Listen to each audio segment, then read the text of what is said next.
Do you ever feel like manifestation is just another thing on your to-do list that you don't have time for? Like your spiritual practice is something that you have to do? Honestly, you're not alone because I felt that way too.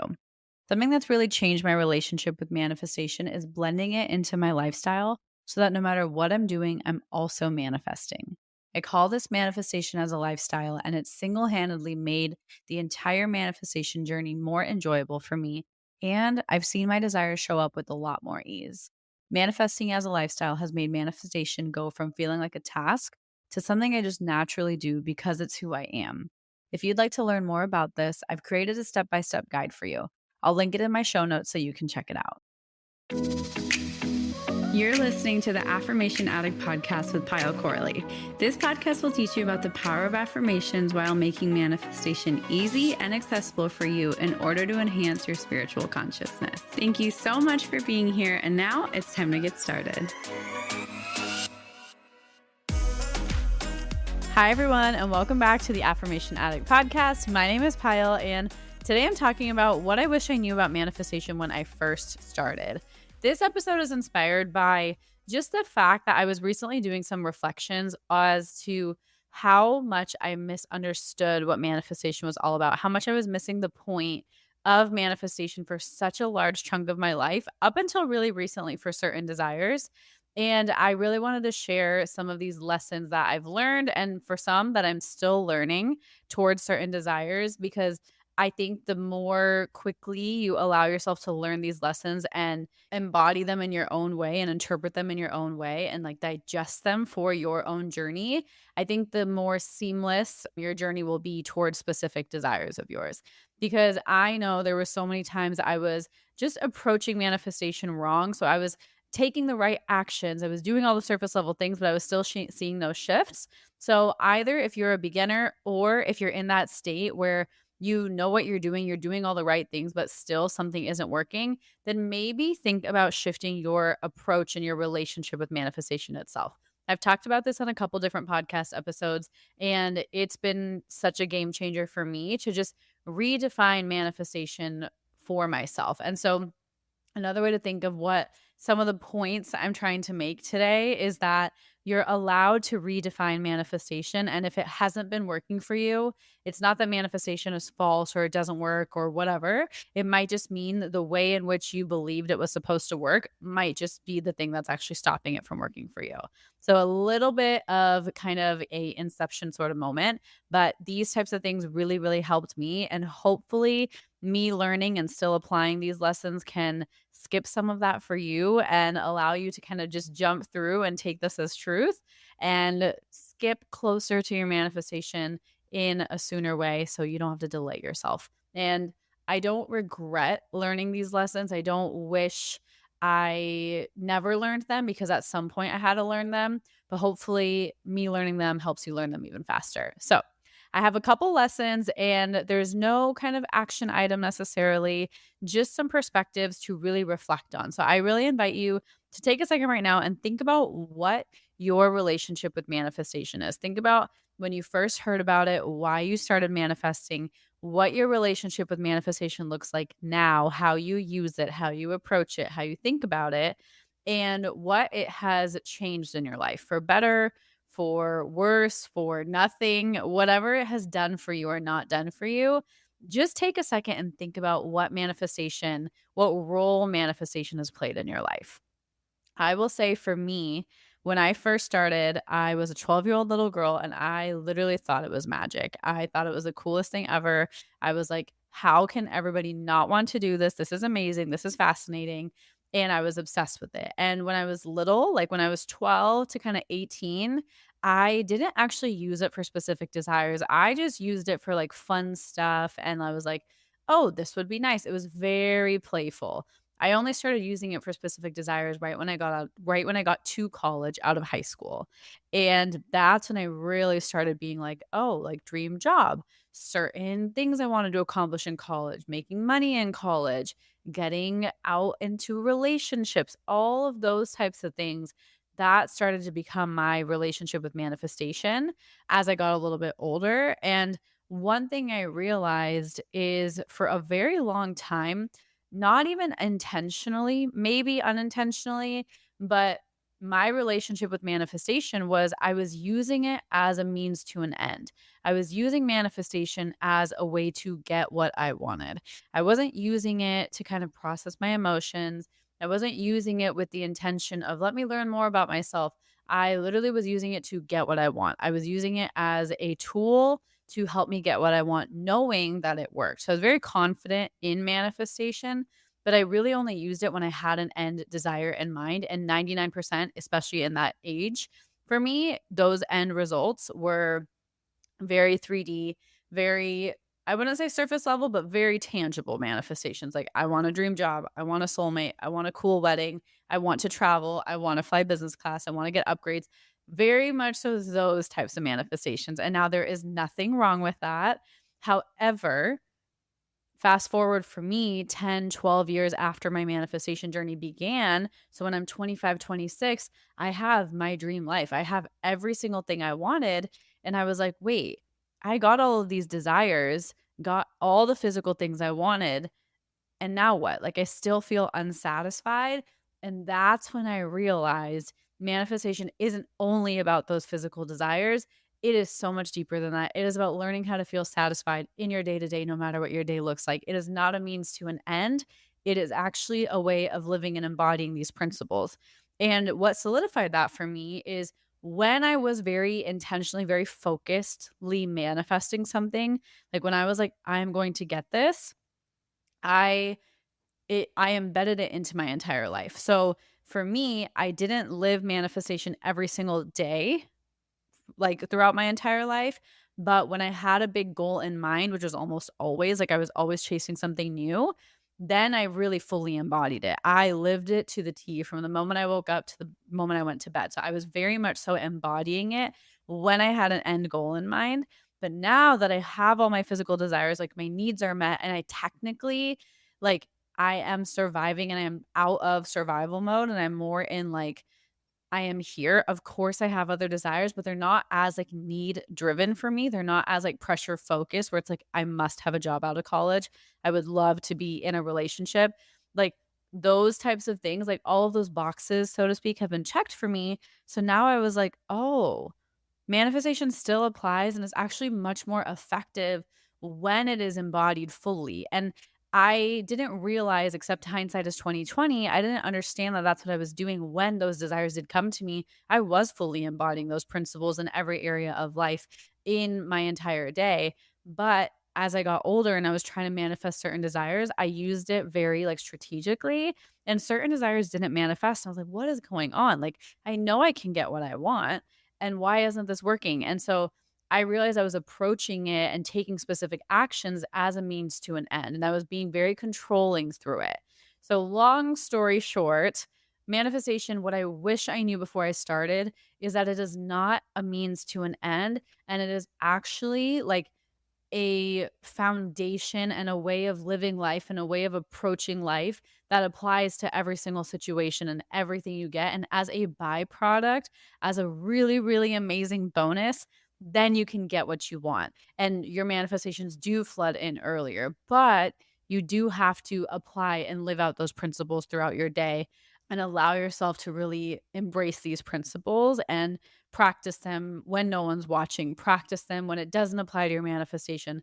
Apply them when it seems like your desire is nowhere close. That still counts. That still kind of contributes to your manifestation. And it took me a really long time to understand that. And maybe that's common knowledge for you. But for me, I really had to relearn that lesson this year for myself personally. The next one, kind of tying in, kind of not, is that everything impacts everything and everything is connected. I used to kind of compartmentalize my manifestation journey where it was like, okay, my morning routine would be my manifestation practice. And I would focus solely on my dream job, or I would focus solely on my relationship. Now, it worked sometimes, but I didn't think about, okay, in the morning, I'm affirming for my dream job. But then when I go to my current job, I'm complaining and hating life. So that both of those energies are adding up, and maybe they don't create a negative energy, but they cancel each other out, and I'm not actually moving forward. So realizing that your energy throughout your entire day, once again, impacts everything. Manifestation is always happening. There's no on and off switch. And when people say that, and when we're talking about manifestation is always happening, it means that you're always contributing to the energy of your desires, and you're always kind of projecting a frequency towards your desires, and your desire is responding to that frequency. So if your frequency is really abundant in the dream job space, but really, really lack focused when it comes to, I don't know, the weather or something totally unrelated, like politics. Politics can trigger a lot of people. That might, even though it's completely unrelated, so to speak, that might impact your dream job coming in because your energy gets so riled up with politics or the state of the world, right? We love complaining about the state of the world. There is a lot to complain about. I get it. However, that doesn't always help. And so realizing and having that awareness of like, your energy is always giving off a frequency that your desires are responding to, and your desires, even when they're here, carry a frequency. So a lot of times, and I've done this myself, why did I manifest a dream job that I hated? I really believe because I was manifesting that dream job from a state of lack. I was manifesting that dream job from a state of, I really, really need this, and that state of desperation because I really didn't want some of the job offers I got. And I really wanted this job, but it wasn't a true desire of mine. So it was like this state of desperation where I was like, fine, I'll settle. So I still got it, but it wasn't my true desire. So I ended up hating the manifestation, even though it was here. So it's like the energy prolongs even after the manifestation is here. And like you receiving your manifestation is 1% of the story. That is something I wish I knew because I always thought the moment my manifestation came, life would be good.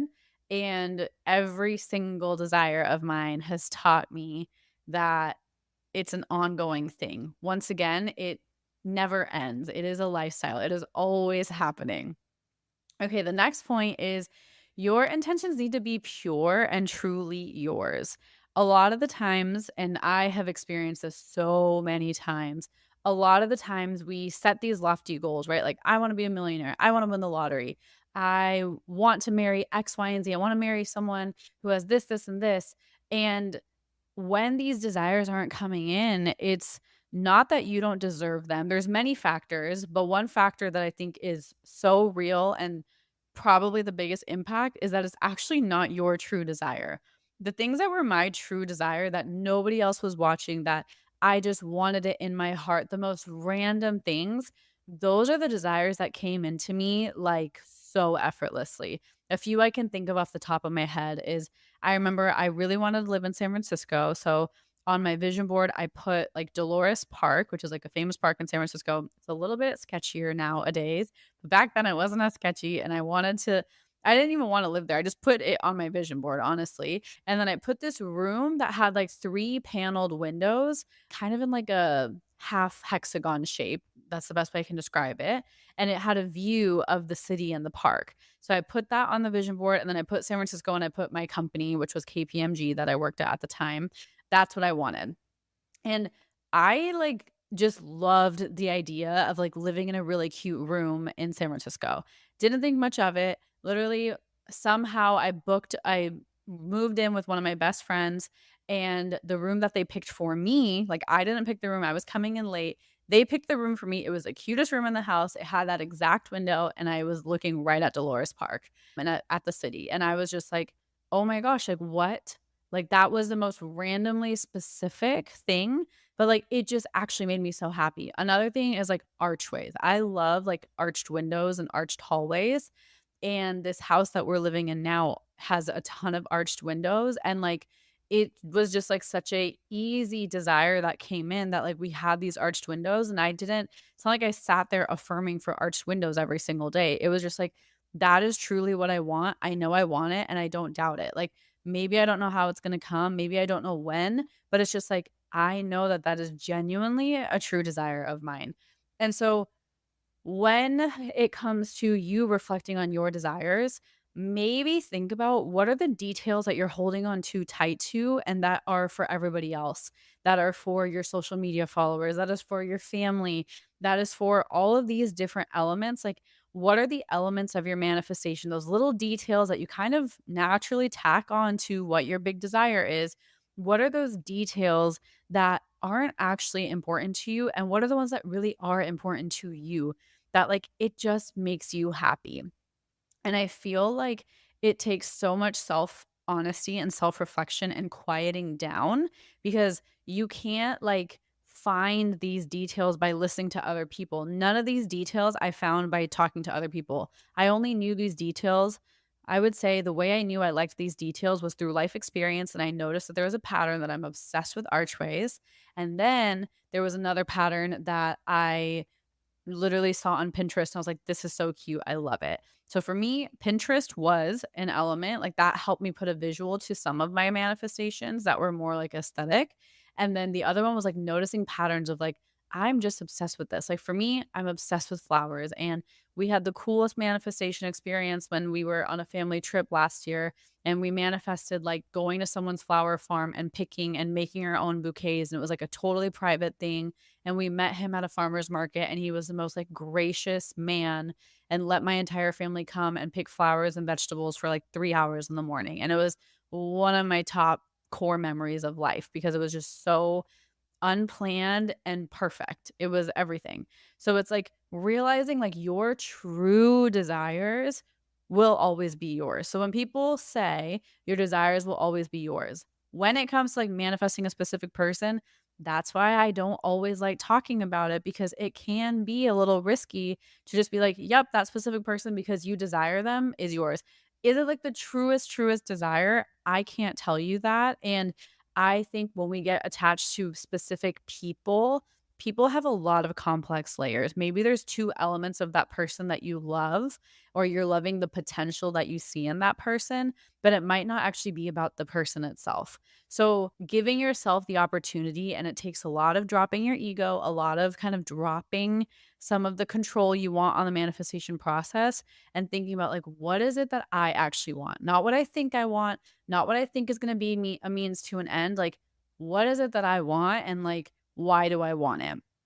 And it can give you a lot of clarity. This is like a process I help you with in my step by step guide to manifesting as a lifestyle, where I really teach you how to understand your why and keep peeling back the layers to get to your why, because your why of what you want and understanding your true desires. And once again, like, you'll never fully know they're your true desires. Like, there's no certainty, there's no check mark. But after the fact, you will know it's a true desire when it manifested really instantly or really effortlessly. That's probably your best indicator. But in the moment, you won't know if it's a true desire of yours. So if you're looking for that certainty, I'm sorry, you probably won't get it. However, you can try your best and set the intention of like, I really want my true desires to come to the surface, not what I think I want, not what I think everyone else wants me to want, not what society wants me to want, not what I want. So my parents can be happy, like you, without anybody else, just you and you. Okay.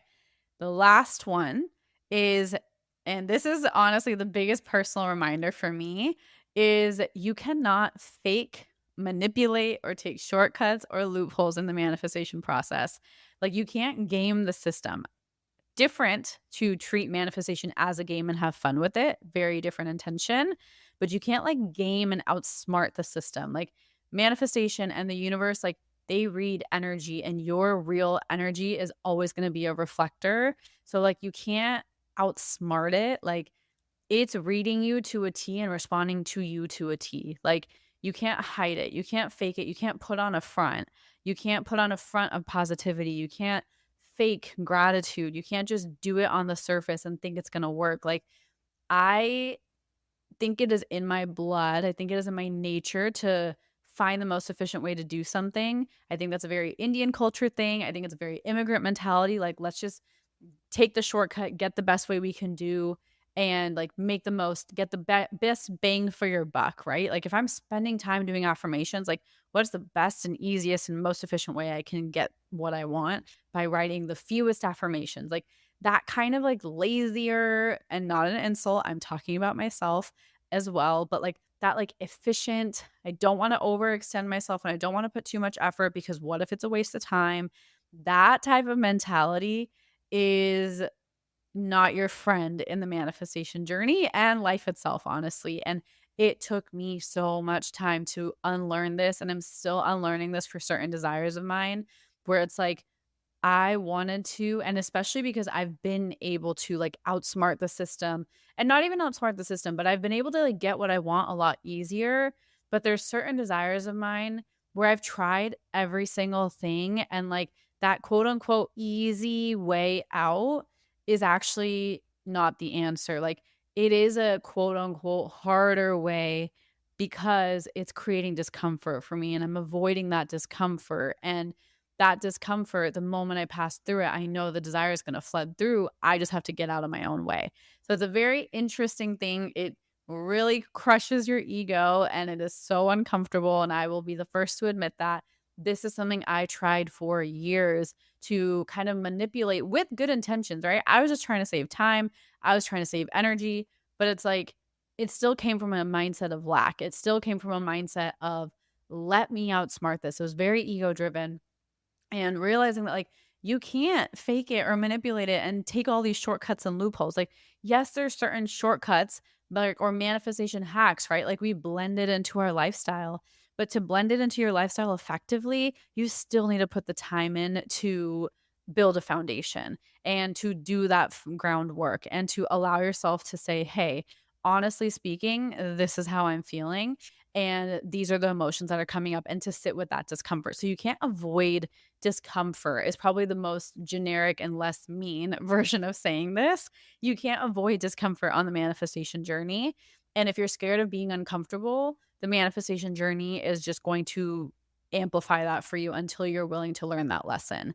And maybe in certain areas of life you've learned it, and maybe there's one area of life that just something isn't manifesting, that you have to let yourself be uncomfortable in that area of life. And I am seriously giving myself a lesson as I'm sharing this, because this is something I'm currently learning in one very specific area of my life right now, and I'm actively working through it. And it's one of the things that has caused me like so much like heart opening as well as discomfort and like shadow work. But I know I'm so close to the other side, and I'm so excited to report back when this manifestation comes through and actually tell you all the details. So those are some of the things I wish I knew about manifestation and how it worked and how I can approach it when I first started. So I hope this episode was helpful for you. And if you need the guide, if you want the step-by-step guide, it's literally a digital product, a one-time purchase. It is everything I know about manifestation packed into one place and in the most easy, digestible structure you can. And then by the end of it, you'll know how to, one, become consistent with your manifestation journey and shift that on the identity level. And then two, build a spiritual practice that you can get flexible with and create and use according to how your day is going. So that link is in the show notes for you if you want to grab it. I appreciate you so much being here. And if this episode or any of my other episodes have resonated with you, if you take just a few seconds to leave a review on Apple Podcasts or Spotify, that means more than you know. It helps me so much. It helps me create the show, keep going, and it means the world to me. And I love reading those reviews. So if you don't mind taking a few minutes, if this episode resonated, that would be amazing. And I hope you have a beautiful day, and I will see you next week. Bye. Thank you from the bottom of my heart for listening, and I hope you enjoyed today's episode. If this episode resonated with you, it would mean the world to me if you could rate and review the podcast and share it on your social media, so I know to keep creating episodes that are inspiring you to manifest. I'm so genuinely grateful for the time we shared today, and I'd love for you to join the community by following @Affirmation Addict on Instagram. To continue diving into spirituality and manifestation, head over to my website, affirmation-addict.com. Until next time, I'm sending you so much love and so much healing energy.